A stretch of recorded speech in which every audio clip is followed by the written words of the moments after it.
Protests that began in Los Angeles are rapidly spreading to cities across the United States. This wave of demonstrations started after a young Latino man died as a result of excessive force by the police. The incident has triggered nationwide anger, with demonstrators decrying racial injustice, police misconduct, and growing economic inequality across affected communities. As unrest spreads, U.S. politicians and media are discussing the possible use of the Insurrection Act. The law, detailed in Title 10 of the U.S. Code, gives the president authority to deploy military forces domestically during extraordinary events.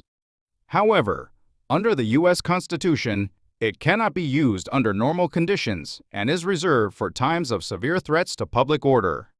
The United States operates under a federal structure, with each state responsible for controlling its own police and legal systems. In normal times, state National Guards answer to governors, not the president.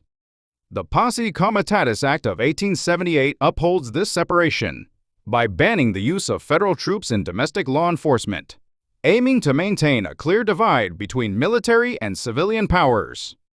However, when the Insurrection Act is activated, the president can deploy federal troops domestically and take control of the state National Guard without the governor's consent. Since this law temporarily shifts the balance of power between federal and state governments, it is a highly sensitive political decision. One of the most well-known historical examples of the Insurrection Act being invoked is the 1992 Los Angeles riots. Then, President George H.W. Bush, at the request of the governor of California, deployed military forces based on the Insurrection Act.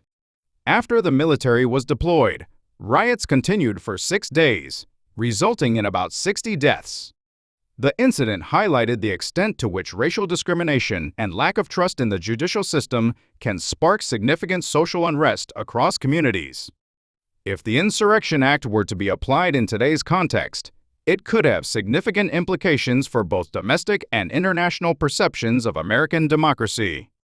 Using the military to quell civilian protests could weaken international trust in the U.S. commitment to human rights and freedom.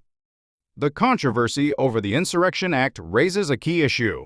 How will the United States address unrest while upholding democracy?